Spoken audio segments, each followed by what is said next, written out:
Hello friends, आज मैं आपको ट्यून इन फॉर लव एक कोरियन लव स्टोरी एक्सप्लेन करने वाला हूँ।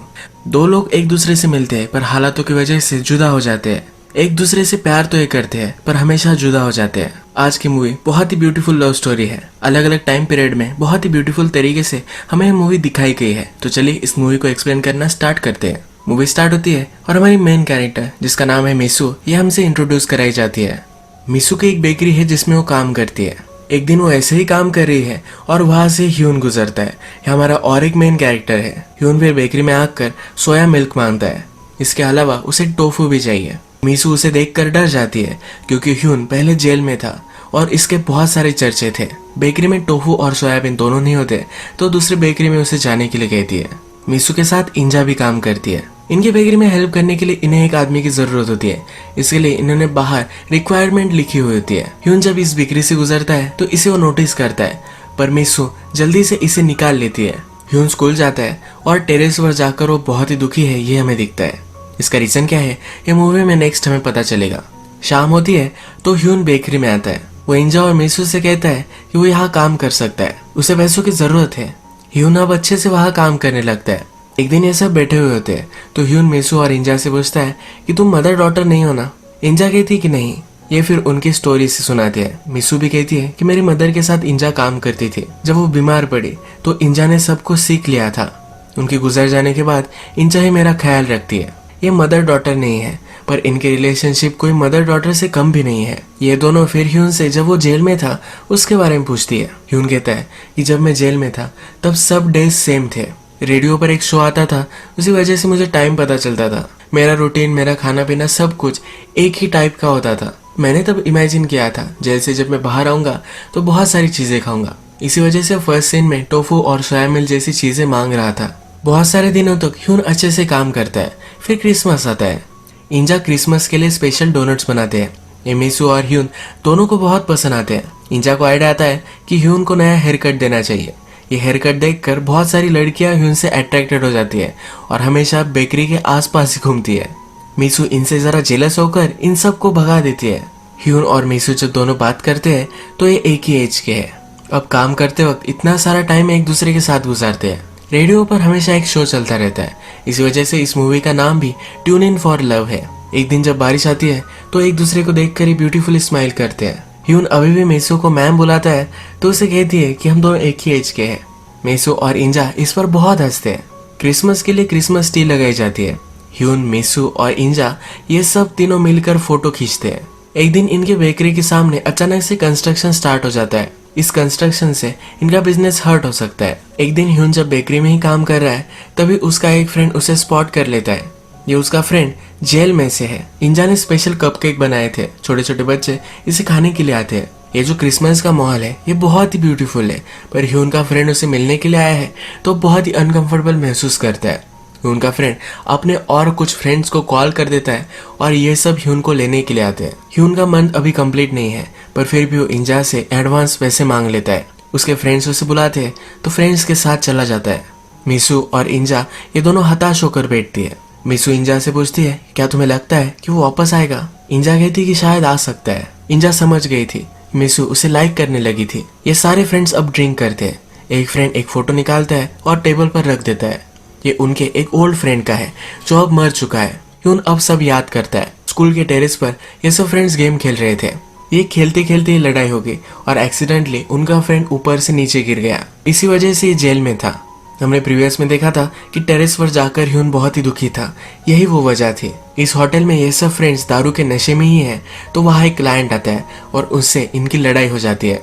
ह्यून प्रोबेशन में था जिसका मतलब है अपने फ्रेंड से उसे नहीं मिलना चाहिए था। पुलिस ने उसे अरेस्ट कर लिया है तो फिर से उसे जेल भेज दिया जाता है। मिसू रात भर बेकरी में ही रुक कर ह्यून का वेट करती है। इसके बाद हम देखते हैं कि डायरेक्टली 5 साल गुजर चुके हैं। ह्यून और मिसू अब फिर से मिले ही नहीं। मिसू और उसके फ्रेंड यूनिवर्सिटी में एक प्रोफेसर के पास आए हुए हैं। इन दोनों को जॉब चाहिए। यहाँ पर 2 ऑप्शन अवेलेबल है, एक रेडियो में जॉब कर सकती है और दूसरा एक लिटरेचर का जॉब है। मिसू लिटरेचर का ही एजुकेशन ले रही थी तो अपने फ्रेंड को कहती है कि तुम वो दूसरा वाला जॉब ले लो, यानी रेडियो वाला। रेडियो वाला जॉब परमानेंट नहीं था पर फिर भी उसकी फ्रेंड इसके लिए मान जाती है। हमें ह्यून दिखाया जाता है जो अब मूवर्स के लिए काम कर रहा है। हमने 5 साल पहले देखा था कि बेकरी के सामने कंस्ट्रक्शन स्टार्ट हो गया था, इसी वजह से बेकरी बंद पड़ गई। इंजा ने फिर अपना खुद का रेस्टोरेंट खोला और वही वो काम करती है। रात में मिसू उसे मिलने के लिए आती है। मिसू के एजुकेशन के लिए जो भी सब पैसे लगने वाले थे वो पूरी इंजा की सेविंग थी और उसने उसे दे दी थी। मिसू को जॉब लगी है तो इंजा को वो बहुत ही ग्रेटफुल है। मिसू के लिए आज का दिन बहुत ही खुशी का है तो फिर से बेकरी देखने के लिए आती है। ह्यून रात में लाइब्रेरी में काम करता है। उसका ओनर उसे कहता है कि मेरी मदर को घर पर छोड़ कर आओ। जब वो मदर को छोड़ने के लिए जाता है तो बेकरी के सामने से ही गुजरता है और मिसू उसे दिख जाती है। ये दोनों एक दूसरे को देखकर बहुत ही खुश होते हैं। ह्यून कहता है कि यही रुको, मैं जल्दी से इन्हें छोड़ कर आता हूँ। वापस आते वक्त ह्यून भागते भागते ही आता है। मिसू से पूछती है कि तुम अब क्या कर रहे हो। ह्यून कहता है कि मैंने अपना एजुकेशन कंटिन्यू किया था। मिसू को जॉब लगी है तो ये सुनकर भी वो बहुत ही खुश है। ह्यून इंजा के बारे में कहता है। मिसू कहती है कि उसका रेस्टोरेंट है और हम दोनों कल उसे देखने के लिए जा सकते हैं। ह्यून जरा साइलेंट होता है और कहता है कल मैं मिलिट्री सर्विस ज्वाइन कर रहा हूँ। आज की रात यही एक रात है एक दूसरे के साथ बिताने के लिए। ह्यून फिर मिसू को घर छोड़ने के लिए उसके साथ चलता है। मिसू की बिल्डिंग जब आती है तो नीचे से गुड बाय कहकर जा रहा होता है। आगे चलकर फिर से वापस आता है। मिसू भी बैल्कनी में खड़ी होकर उसका वेट ही कर रही थी। ये दोनों मिसू के घर पर डिनर करते हैं और आज लेट हो चुका है तो ह्यून अब यही रुकने वाला है। रात में मिसू ह्यून से कहती है कि मैं तुम्हारे लिए वेट कर रही थी, मुझे लगा कि तुम आओगे। ह्यून उसे जो भी सब हुआ था ये सब कह देता है। सुबह मिसू जल्दी उठती है, अपने लिए एक ईमेल बनाती है। ह्यून दूर जाने वाला है पर फिर भी इस ईमेल के जरिए वो एक दूसरे से बात कर सकते हैं। सुबह होती है तो ह्यून को ईमेल एड्रेस देती है। वो उससे कहती है कि जब तुम वापस आओगे तो यही मैं तुम्हारा वेट करूंगी। ये दूसरे को हक करते हैं पर बहुत ही इमोशनल हो जाते हैं। ह्यून उसे एक किस करता है और फिर एक दूसरे से अलविदा लेते हैं। मिसू आज जब काम के लिए आती है तो अचानक से उसे रियलाइज होता है कि उसने सिर्फ ह्यून को ईमेल दिया था, उसका पासवर्ड उसने उसे दिया ही नहीं। यानी कि एक दूसरे से बात करने का चांस उनका चला गया है। जो रेडियो शो ये दोनों बेकरी में सुनते थे वहां भी मिसू एक स्टोरी देती है। इस स्टोरी में ह्यून के लिए वो मैसेज देती है, कहती है कि मेरे घर का जो कोड है यही पासवर्ड है। पर ये शो ह्यून नहीं सुनता। ह्यून बहुत ट्राई करता है अलग अलग पासवर्ड पर वो फिगर आउट नहीं कर पाता। मिसू जब रेडियो में स्टोरी देती है तो डोनट और टोफू इस तरह से एक दोनों के वो निकनेम देती है। टोफू ह्यून का निकनेम और डोनट मिसुन का। ह्यून शायद कभी भी ईमेल खोल नहीं पाएगा पर मिसू अपने लाइफ का सब अपडेट्स ईमेल में लिखती रहती है। अब 2 साल गुजर चुके हैं और अपनी सर्विस से ह्यून वापस आ चुका है। वो मिसू के घर पर जाता है पर उसने मूव आउट कर लिया है। एक दिन अचानक से मिसू को ईमेल आता है। ह्यून ने इस ईमेल का पासवर्ड फिगर आउट कर लिया है। इस ईमेल में ह्यून लिखता है कि जब मैं तुम्हारे घर के पास गया तो मुझे पता चला कि तुम्हारे घर का नंबर तुम्हारा पासवर्ड हो सकता है और उसने वो अकाउंट ओपन कर लिया। ये एक दूसरे से नंबर एक्सचेंज करते हैं। ये दोनों एक दूसरे का हाल पूछते हैं और मिसू कहती है कि मैंने तुम्हें बहुत मिस किया था। ह्यून कहता है कि तुम्हारा आवाज सुनकर मेरा डे ब्राइट हो चुका है। ये दोनों डिसाइड करते हैं कि 6 बजे फिर से एक दूसरे को कॉल करेंगे। 6 बज जाते पर ह्यून का कॉल उसे नहीं आता। वो ट्राई करती है पर ह्यून पिकअप नहीं कर रहा। जिस जिम में ह्यून काम कर रहा था इस जिम में फाइट हो गई और फाइट में ह्यून पकड़ा गया। पुलिस ने उसे रोक कर रखा था, उसका फोन भी गिर गया। इस वजह से वो मिसू से कॉल नहीं कर पाया। मिसू ईमेल लिखने का ट्राई करती है। इस ईमेल में लिखती है कि तुम्हारा कॉल नहीं आया तो मैं इसके लिए जरा ग्रेटफुल ही हो। इतने साल बीत चुके हैं, मैं लिटरेचर में कुछ करना चाहती थी, बुक लिखना चाहती थी पर ये कुछ भी कर नहीं पाई। तो अपने आप को एक लूजर समझती है। ह्यून की उसे जरूरत थी पर ह्यून ने उसे इग्नोर कर दिया, ऐसे उसे लगता है। ये वो ईमेल लिखती है पर कभी भी सेंड नहीं करती। ह्यून भी ईमेल लिखने के लिए ट्राई करता है, जो भी कुछ हुआ वो लिख देना चाहता है पर ये ईमेल वो भी नहीं सेंड करता। इसके बाद फिर से 5 साल गुजर चुके हैं। मिसू अब एक पब्लिशिंग कंपनी में काम कर रही है। ये उसे लगता था कि वो एक लूजर है, वो अब वो नहीं है। एक स्टेबल जॉब उसे मिल चुकी है, उसकी लाइफ जरा सही चल रही है। मिसू का एक अच्छा बॉस भी है जो उसे पसंद करता है। रात में उसका बॉस उसे बाहर लेकर जाता है। बॉस बहुत ही एक्साइटेड है क्योंकि जो बुक उन्होंने पब्लिश की थी वो नंबर 6 आ चुकी है। मिसू भी इसके लिए बहुत ही एक्साइटेड है। अगर एक दिन मिसू ऐसे ही काम कर रही है तो रास्ते से ह्यून गुजरता है, उसे देख लेता है। रात तक वो ऑफिस के बाहर ही रुकता है। मिसू बाहर आकर ह्यून से कहती है कि उसे देखकर वो बहुत खुश है। ह्यून बोलता है कि चलो मैं तुम्हें कुछ दिखाना चाहता हूँ। वो उसे अपने अपार्टमेंट पर लेकर आता है। ये वही अपार्टमेंट है जो मिसू की हुआ करती थी। मिसू ये देखकर बहुत ही सरप्राइज्ड है। मिसू अब बहुत सारा टाइम ह्यून के साथ गुजारना चाहती है तो 3 दिनों के लिए छुट्टी ले लेती है। ये दोनों एक दूसरे के लिए कुक करते हैं, बहुत सारी बातें भी करते हैं। ह्यून को फोटोग्राफी करना भी अब पसंद आता है। उसने बहुत सारी फोटोज लगाई हुई है, ये बहुत सालों पहले की भी है। मिसू से पूछती है कि फोटो तुमने क्यों लगाई है। ह्यून कहता है कभी कभी मेमोरीज भूल जाता हूँ। जो पास की मेमोरीज थी वो हमेशा के लिए मेमोरीज में मुझे रखनी है। रात में एक दूसरे के पास वो आते हैं। ह्यून कहता है कि जब मैं तुमसे पहली बार मिला था तो तुम डर गई थी, या तुम्हें अब डर लग रहा है? मिसू कहती कि नहीं, और एक दूसरे के साथ इंटीमेट हो जाते हैं। इनकी रिलेशनशिप बहुत ही ब्यूटीफुली डेवलप होती है। एक दूसरे को बुक्स पढ़कर सुनाते हैं, एक दूसरे के साथ बहुत सारा टाइम स्पेंड करते हैं। ह्यून को इंजा से मिलना है, मिसू उसे लेकर भी जाती है, पर मिसू अंदर नहीं आ रही। ह्यून उसे पूछता है ऐसा तुम क्यों कर रही हो?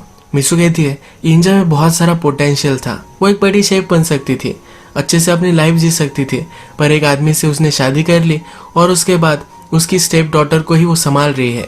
यह सब मिसू को अच्छा नहीं लगता, तो अब वो इंजू से नहीं मिलती। ह्यून अकेले ही इंजा से मिलने के लिए अंदर जाता है।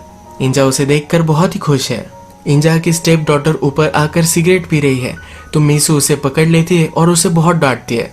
अब इंजा और मिसू एक दूसरे से मिल जाते हैं। रात में ये सब मिलकर डिनर करते हैं। ह्यून और उसका फ्रेंड मिलकर एक फोटोग्राफी का स्टूडियो चलाते हैं।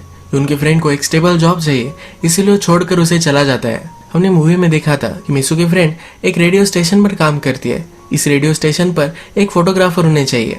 मिसू ह्यून को रिकमेंड करती है और ह्यून को वहाँ जॉब मिलता है। मिसू जब ह्यून का स्टूडियो देखने के लिए आती है तो वीडियो रिकॉर्ड करती है। वो उससे पूछती है कि तुम जो ये स्माइल करते हो क्या ये फेक है? ह्यून कहता है कि मेरी लाइफ में बहुत ही कम चीजें हैं जिन्हें देखकर मैं सचमुच में खुश होता हूँ, और तुम उसमें से एक हो। मिसू ये सब सुनकर बहुत शर्माती है।